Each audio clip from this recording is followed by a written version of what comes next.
సోదరీ సోదరులారా, మీకు ప్రభు అయిన యేసుక్రీస్తు నామమున శుభం. మీరు మీ కుటుంబాలు దేవుని దీవెనలు సమృద్ధిగా అనుభవిస్తున్నారని ఆశిస్తున్నాను. రండి, ప్రార్థన చేసుకుందాము. కృపామయ గొప్ప తండ్రి, నీకు మా హృదయపూర్వకమైన కృతజ్ఞతాస్తుతులు. మా ఆధ్యాత్మిక జీవితాలను ఎంతగానో ఉజ్జీవపరుస్తున్నందుకు మీకు కృతజ్ఞులం. ప్రతిరోజు దేవుని వాక్య సత్యాలు మాకు పంచిపెడుతున్న పరిశుద్ధాత్మ పరిచర్యకు మీకెంతో కృతజ్ఞులం. ప్రభూ, మేము నీ బిడ్డలమై ఈ లోకములో జీవిస్తూ ఉండగా నీకు విధేయులమై నీ మాట చొప్పున బ్రతకటానికి నీ ఆత్మ నింపుదల, నడుపుదల సహాయము దయచేయమని వేడుకుంటున్నాము. దేవుని వాక్య ప్రమాణానికి మమ్మలను హెచ్చించండి. పరలోకమందు నీ చిత్తము నెరవేరినట్లు ఇక్కడ కూడా మా జీవితాలలో మీ చిత్తము నెరవేరినట్లు మమ్మలను ప్రార్థన జీవితమందు బలపరచండి. క్రీస్తునందు పరలోక విషయముల్లో ఆత్మ సంబంధమైన ప్రతి ఆశీర్వాదం అనుగ్రహించండి. మా జీవమునకు భక్తికి అవసరమైన హితోపదేశం మాకు ఈ రోజున దయచేయమని, మా శ్రోతలను వ్యక్తిగతంగా బలపరిచి ఆశీర్వదించమని మా ప్రభు అయిన యేసుక్రీస్తు నామమున ప్రార్థిస్తున్నాము తండ్రి. ఆమేన్. సోదరీ సోదరులారా, ఈ రోజున మనం లేవియకాండం 11వ అధ్యాయం వినబోతున్నాము. ఈ అధ్యాయంలో దేవుని ప్రజలకు కొన్ని ఆహార నియమాలు పేర్కొనబడ్డాయి. పవిత్రమైనవి, అపవిత్రమైనవి అయిన జంతువుల జాబితా ఇవ్వబడింది. జంతు కళేబరాలను ముట్టితే అపవిత్రుడవుతాడు. చచ్చిన జంతువులను ఎందుకు ముట్టకూడదో చెప్పబడింది. సరీసృపములు, ప్రాకే ప్రాణులు, వాటి వల్ల కలిగే కాలుష్యం కూడా వివరించబడింది. పరిశుద్ధుడైన దేవుడు తన బిడ్డల ఆహార విహారాలను గురించిన కట్టుబాట్లను గురించి మాట్లాడుతున్నాడు. 10వ అధ్యాయం వరకు దేవుని ఆరాధన విషయం ఉంది.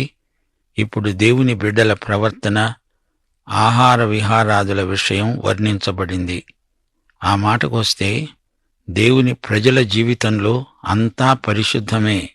తినే తిండి, వినే సంగతులు, చేసే పనులు, తలంచే తలంపులు, వైఖరులు అన్నీ పరిశుద్ధమై ఉండాలని దేవుని సంకల్పం. సోదరీ సోదరులారా, వింటున్నారా?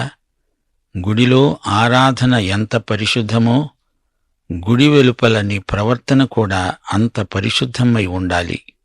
ఏమి చేసినా దేవుని మహిమార్థమై చెయ్యాలి. జీవితాన్ని 2 విభాగాలు చేసుకోవద్దు. అది ఆత్మ సంబంధం, ఇది శరీర సంబంధం అంటూ 2 శాఖల క్రిందికి జీవితాన్ని విభజించుకోవద్దు.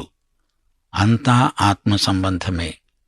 దేవుడు తన ప్రజలు ఏమి తినాలో ఏమి తినకూడదో లేవియకాండంలో స్పష్టంగా చెబుతున్నాడు. దేవుని బిడ్డల జీవితాలలోని ప్రతి చిన్న సంఘటన దేవుడు నిర్దేశించినదే. భోజనము చేసినా పానము చేసినా దేవుని మహిమార్థమై చేయాల్సిందే. సోదరీ సోదరులారా, మన జీవితాలలో ఎన్నెన్నో సమస్యలు తలెత్తుతూ ఉంటాయి. ఎంత పెద్ద సమస్య అయినా అది దేవునికి చిన్నదే. ప్రతిదీ దేవునికి చెప్పాలి. దేవునికి మన పట్ల ఎంతో శ్రద్ధ. ప్రతి విషయాన్ని గురించి ప్రార్థించాలి. దేనిని గూర్చి చింతించకూడదు. ఈ అధ్యాయంలో చెప్పబడిన విషయాలు ఇశ్రాయేలు జాతికే పరిమితం అనుకోకండి. ఆహార నియమాలు మన ఆరోగ్యానికి సంబంధించినవి. కొన్ని జంతువులు పరిశుద్ధం, మరికొన్ని జంతువులు మాంసాహారులు నిరభ్యంతరంగా తినదగినవే. ఇదేమీ మతాచారం కాదు, ఆరోగ్య జీవితానికి అవసరమైన హెచ్చరికలు.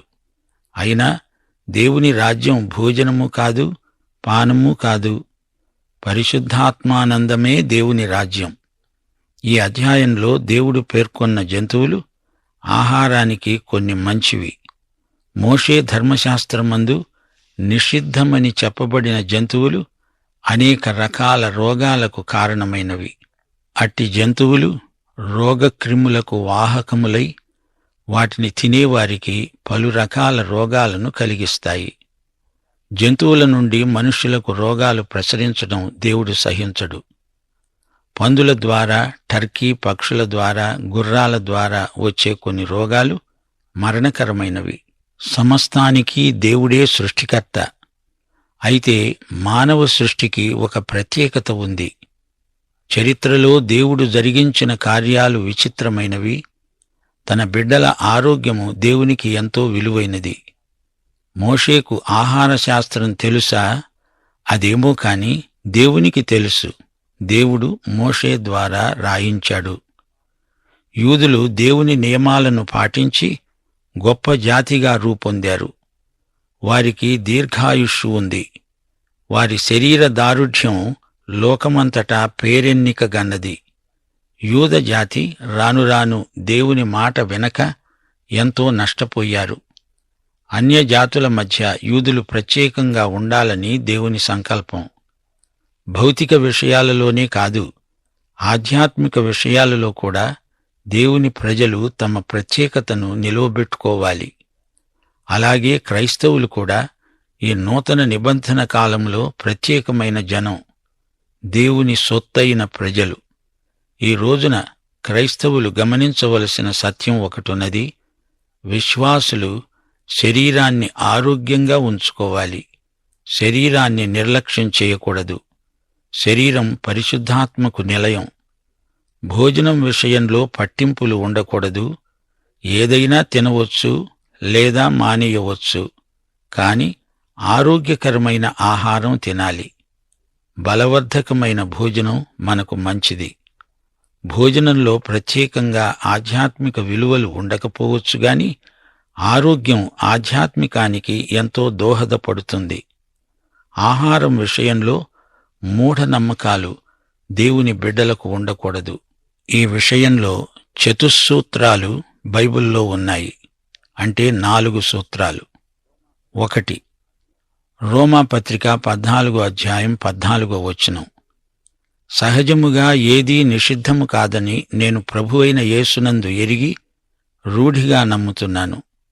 అయితే ఏదైనా నిషిద్ధమని ఎంచుకునేవానికి అది నిషిద్ధమే. 2. 1 కొరింథీ 8వ అధ్యాయం 8వ వచనం. భోజనమును బట్టి దేవుని ఎదుట మనము మెప్పు పొందము. తినకపోయినందున మనకు తక్కువ లేదు, తిన్నందున మనకు ఎక్కువ లేదు. 3. 1 కొరింథీ 6వ అధ్యాయం 13వ వచనం.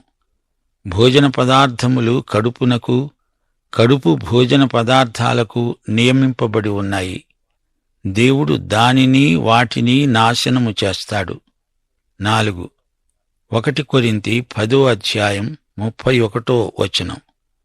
మీరు భోజనము చేసినా పానము చేసినా మీరేమి చేసినా సమస్తమును దేవుని మహిమ కోసమై చెయ్యండి. సోదరీ సోదరులారా, ఇంద్రియ నిగ్రహం ఒక గొప్ప ఆధ్యాత్మిక సుగుణం. ఇది కృపాసహితమైన ఆత్మ లక్షణం. విశ్వాసులు నిగ్రహం కలిగి తినాలి లేదా మానేయాలి. అది అసలు రహస్యం. ఇప్పుడు లేవియకాండం 11వ అధ్యాయం సారాంశం వినండి.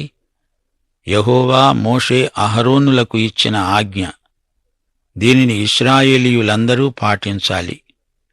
తినదగిన జంతువుల పేర్లు. డెక్కలు కలదై నెమరు వేసే జంతువును తినవచ్చు. నెమరు వేసేదైనా 2 డెక్కలు లేకపోతే తినకూడదు. ఒంటె నెమరు వేస్తుంది గాని దానికి 2 డెక్కలు లేవు గనుక అది మీకు అపవిత్రం. పొట్టి కుందేలు నెమరు వేస్తుంది గాని దానికి 2 డెక్కలు లేవు గనుక అది మీకు అపవిత్రం. అలాగే కుందేలు కూడా. అయితే పంది విడిగా ఉన్న 2 డెక్కలు కలదే కాని అది నెమరు వేయదు. అది మీకు అపవిత్రం. వాటి మాంసాన్ని మీరు తినకూడదు.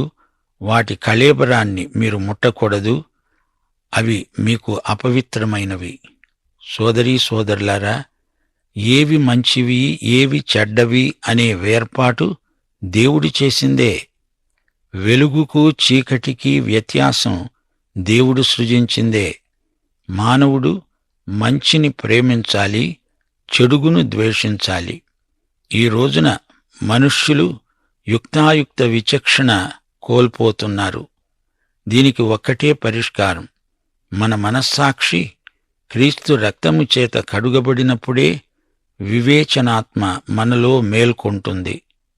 దేవుడు మంచిది అని చెప్పిందే మంచిది, చెడ్డది అని చెప్తే అది చెడ్డది. ఇది ధర్మశాస్త్రాన్ని మించిన వివేచన. దేవుడు మన అనుదిన జీవితంలోని ప్రతి చిన్న అలవాటు శాసించడానికి అధికారం గలవాడు. ఈ లోకంలో అంతటా పాపం నిండి ఉన్నది. మానవుడు మంచిని ఎంచుకోవాలి, పెంచుకోవాలి. చెడుగును అసహ్యించుకోవాలి, దానిని విడిచిపెట్టాలి. జంతువులలో ఏవి నిషిద్ధములో ఏవి మంచివో నోవహు ఓడలోనే వర్గీకరణ జరిగింది. అయితే ఈ రోజున కొత్త నిబంధనలో అటువంటి ధర్మశాస్త్ర శాసనము లేదుగాని అంతకు మించిన కృప ఉన్నది. మంచి మనస్సాక్షి ఉన్నది. అందుచేత ఎవరికి వారే భోజన విషయాన్ని నిర్ణయించుకోగలరు. మానవుడు ఏదెను తోటలో పతనమైపోయాడు. అయితే మానవుడు ఈ రోజున క్రీస్తునందు తిరిగి లేచాడు. అయినప్పటికీ మానవుడు నైతికంగా ఏదో ఒక తీర్మానము చేసుకోవలసి వస్తుంది. పేతురు మిద్దెపై పరవశించి దుప్పటి దర్శనం చూచాడు. అందులో అనేక రకాల జంతువులున్నాయి. దేవుడు తిను అంటే పేతురు తినను అంటున్నాడు. ఆదాము హవ్వలను పండు తినవద్దు అంటే వారు తిన్నారు. ఈ రెండూ గొప్ప తప్పులే. అపొస్తలుల కార్యములు 10వ అధ్యాయం 11 నుండి 15వ వచనం వరకు పేతురు అన్నాడు, వద్దు ప్రభువా, నిషిద్ధమైనది అపవిత్రమైనది ఏదైనను నేనెన్నడూనూ తినలేదే.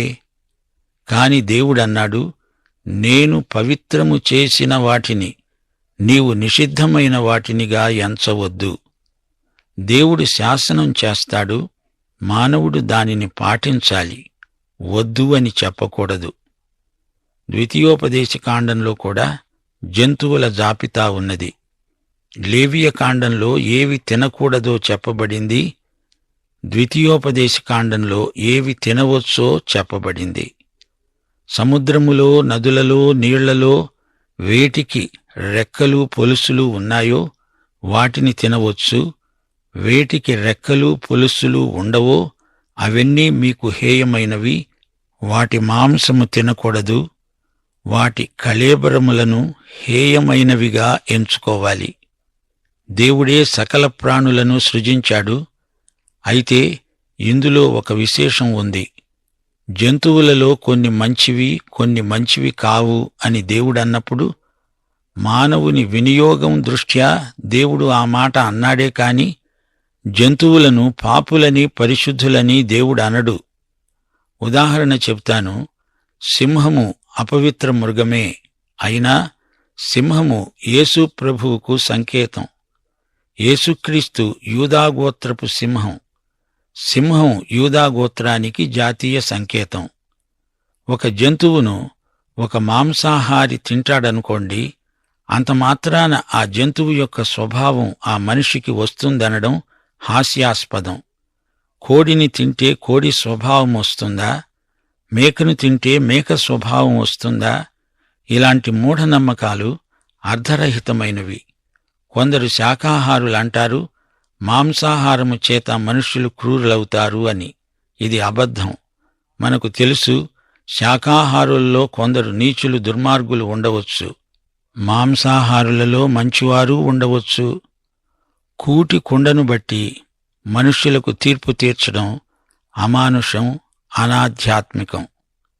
ఇశ్రాయేలీయులు తమ భోజనపు అలవాట్లను బట్టి జాతుల మధ్య ఒక ప్రత్యేకతను సంతరించుకున్నారు.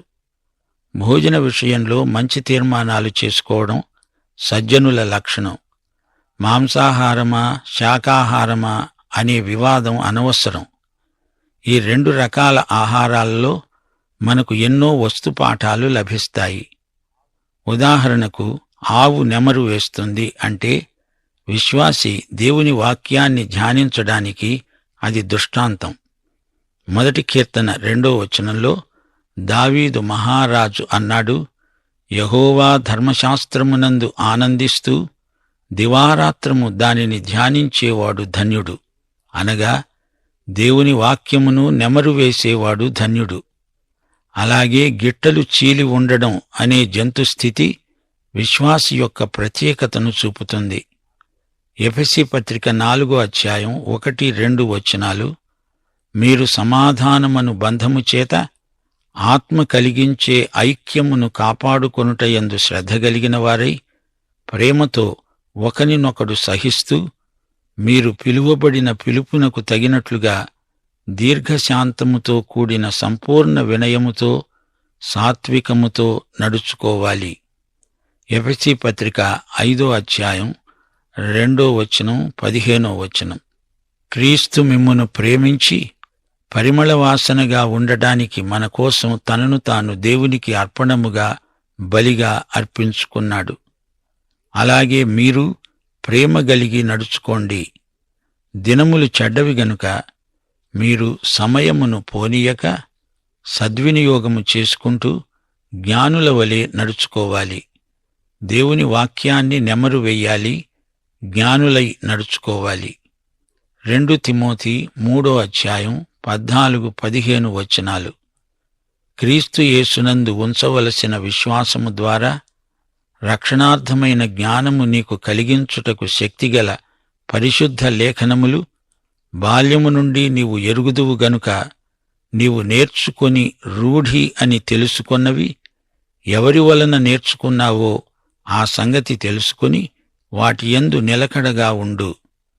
యాకోబు పత్రిక 1:22 మీరు వినేవారు మాత్రమై ఉండి మిమ్మును మీరు మోసపుచ్చుకొనకుండా వాక్య ప్రకారము ప్రవర్తించేవారై ఉండండి. సోదరీ సోదరులారా, విశ్వాసి యొక్క ప్రవర్తన దేవుని వాక్యముతో ముడిపెట్టబడి ఉన్నది. మీరు ఈ లోకములో సరిగా ప్రవర్తించాలంటే దేవుని వాక్యాన్ని నెమరు వేస్తూ ఉండాలి. లేవియకాండం 11:13 నుండి వినండి. తినకూడని పక్షులు ఏవనగా పక్షిరాజు, పెద్ద బోరువ, క్రౌంచ పక్షి, గద్ద, తెల్లగద్ద, ప్రతి విధమైన గద్ద, ప్రతి విధమైన కాకి, నిప్పుకోడి, కసిరిగాడు, కోకిల, ప్రతి విధమైన డేగ, పైడికంటి, చెరువు కాకి, గుడ్లగూబ, హంస, గూడబాతు, నల్లబోరువ, సంకుబుడి కొంగ, ప్రతి విధమైన కొంగ, కుక్కుడుగూవ, గబ్బిళం 4 కాళ్లతో చరిస్తూ నేలపై గంతులు వేయడానికి కాళ్లమీద తొడలు గల పురుగులన్నీ తినవచ్చు. నేత మిడతగాని, చిన్న మిడతగాని, మిడతలలో ప్రతి విధమైనది తినవచ్చు. 4 కాళ్లు గల పురుగులు హేయమైనవి, వాటి వల్ల మీరు అపవిత్రులవుతారు. వాటి కళేబరాలను ముట్టిన ప్రతివాడు సాయంకాలము వరకు అపవిత్రుడే. వాటి కళేబరాల్లో కొంచెమైనా మోసిన ప్రతివాడు తన బట్టలు ఉతుక్కొని సాయంకాలం వరకు అపవిత్రుడవుతాడు. 2 డెక్కలు గల జంతువులన్నిటిలో విడిగా చీలిన డెక్కలు లేకుండా నెమరు వేయకుండా ఉన్నవి మీకు అపవిత్రం. వాటి కళేబరాలను ముట్టకూడదు. చతుష్పాద జంతువులలో అరికాలితో నడిచేవన్నీ అపవిత్రమైనవే. వాటి కళేబరాలను కూడా ముట్టకూడదు. ఇక సరీసృపములు, ఇవన్నీ అపవిత్రమైనవే. చిన్న ముంగిస, చిన్న పందికొక్కు, ప్రతి విధమైన బల్లి, ఊసరవెల్లి, నేల మొసలి, తొండ, సరటం, అడవి ఎలుక, ఇవి అపవిత్రమైనవి. వాటి కళేబరాలను కూడా ముట్టుకోకూడదు. అది చెక్క పాత్ర మీద కాని, బట్ట మీద కాని, చర్మము మీద కాని పడితే ఆ వస్తువును నీళ్లలో వెయ్యాలి. సాయంకాలానికి అవి పవిత్రమవుతాయి. అది మట్టి పాత్రలో పడితే దానిని పగలగొట్టాలి. అది పొయ్యిగాని, కుంపటిగాని దాన్ని పగలగొట్టవలసిందే. పారే నీటిలో, గుంటలో అది పడితే ఆ నీళ్లు అపవిత్రము కావుగాని దానికి తగిలినది అపవిత్రమవుతుంది. విత్తనమైతే ఈ కళేబరం దానిమీద పడితే అది తడి విత్తనమైతే అది అపవిత్రమవుతుంది. అది పవిత్ర జంతువైనా దాని కళేబరం ముట్టినవాడు అపవిత్రుడు. చచ్చిన దానిని తిన్నవాడు అపవిత్రుడు. సాయంకాలం వరకు ఆ అపవిత్రత ఉంటుంది. సరీసృపములు నిషిద్ధమైనవి, వాటిని తినకూడదు. 44వ వచనం. నేను మీ దేవుడైన యెహోవాను, నేను పరిశుద్ధుడను గనుక మీరు పరిశుద్ధులై ఉండునట్లు మిమ్మును మీరు పరిశుద్ధపరచుకోవాలి. ఈజిప్టు దేశములో నుండి మిమ్ములను నేను రప్పించింది ఎందుకు? మీకు దేవుడనై ఉండడానికే కదా. మీరు తినే ఆహారం ఎటువంటిదో చూచి మరీ తినండి. తినదగిన జంతువులకు, తినదగని జంతువులకు భేదమేదో తెలుసుకొని నేను నిర్ణయించిన విధులను పాటించండి. సోదరీ సోదరులారా, విన్నారా? మీరు ఇప్పుడే ఒక పెద్ద జంతు ప్రదర్శనశాలను చూచారు గదూ. శాకాహార జంతువులే నెమరు వేస్తాయి. ఒంటె నిషిద్ధం. ఒకసారి యేసు ప్రభు ఛలోక్తిగా అన్నాడు, పరిసయ్యులారా, మీరు దోమలను వడగడతారు గాని ఒంటెలను మింగేస్తారు. ఒంటె అపవిత్ర జంతువు. ఇలాగే పెద్ద జాబితా మనం విన్నాం. పంది నిషిద్ధం. ఆ మాటకొస్తే కుందేలు కూడా నిషిద్ధమే. అబ్బే, పందిని తినం అనేవారు కుందేలును ఎందుకు తింటున్నారు? పంది గిట్టలు చీలిందే కాని అది నెమరు వేయదు. పంది ఏది పడితే అది తింటుంది గాని నెమరు వేయదు. అనుభవం ఉన్నవారు చెబుతారు, పంది మాంసం చాలా గట్టి, అది త్వరగా జీర్ణం కాదు. పంది దాని తిండి అలవాట్లను బట్టి హేయమైనది. జలచరాల్లో కూడా పొలుసులుండాలి, రెక్కలుండాలి. జలచరాలలో కూడా నిషిద్ధమైన ప్రాణులు ఉన్నాయి. ఇశ్రాయేలీయులకు చేపలు సమృద్ధిగా దొరుకుతాయి. మధ్యధరా సముద్రము నుండి, గలిలీ సముద్రము నుండి, యోర్దాను నది నుండి చేపలు కుప్పలు తెప్పలుగా వస్తాయి. యెరూషలేము గుమ్మాలు 12లో చేపల గుమ్మం ఒకటి ఉంది. సబ్బాతునాడు వర్తకులు మత్స్యపు గుమ్మం దగ్గర తాము పట్టిన చేపలు తెచ్చి అమ్ముకుంటారు. మతనాయకులకు అది లాభసాటి బేరం. ప్రభువు ఈ వ్యాపారాన్ని గర్హించాడు. అయితే యేసు ప్రభువు యొక్క ప్రథమ శిష్యులు జాలరులే. ఆ తరువాత వారు మనుష్యులను పట్టే జాలరులయ్యారు. మత్తయి సువార్త 13వ అధ్యాయం 47వ వచనం నుండి 50వ వచనం వరకు ప్రభువు చేపల వల దృష్టాంతం చెప్పాడు. ఆ వలలో మంచి చేపలున్నాయి, చెడ్డ చేపలు ఉన్నాయి. దేవదూతలు వీటిని వేరుపరిచారు. ఏవి మంచి చేపలు? రెక్కలు ఉండి పొలుసులు గలవే మంచి చేపలు, అనగా విశ్వాసి చేపలాంటివాడు.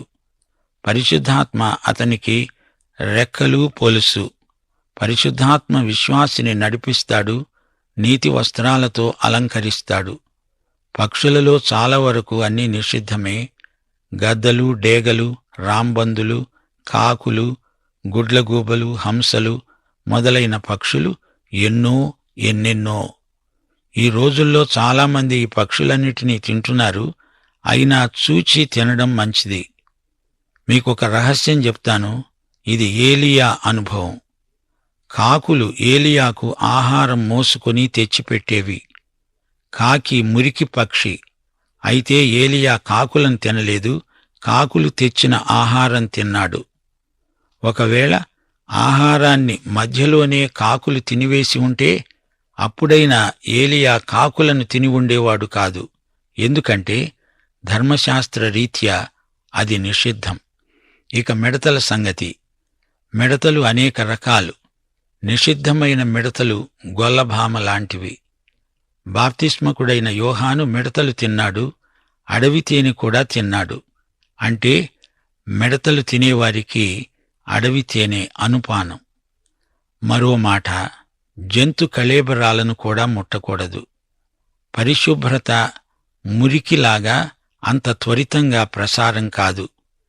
పాపం ఒకరి నుండి ఒకరికి ప్రసరిస్తుంది గాని పరిశుద్ధత అలా కాదు. పాపంలో నుండి పరిశుద్ధతను ఉత్పత్తి చేయడం అసాధ్యం, అసహజం. పాఠం ఇంతటితో సమాప్తం. ప్రార్థన చేసుకుందాం. పరిశుద్ధుడవైన మా పరమతండ్రి, ఈరోజు పాఠంలో నీవు మాకు ఎన్నో ప్రాముఖ్యమైన సత్యాలు నేర్పావు. వీటిని మేము గ్రహించి మా జీవితాలకు అన్వయించుకొని ఆహార విహారాల్లో జాగ్రత్తగా ప్రవర్తించడానికి మీ ఆత్మ నడుపుదల సహాయము దయచేయమని యేసుక్రీస్తు వారి దివ్యనామమున ప్రార్థన చేస్తున్నాము తండ్రి. ఆమేన్.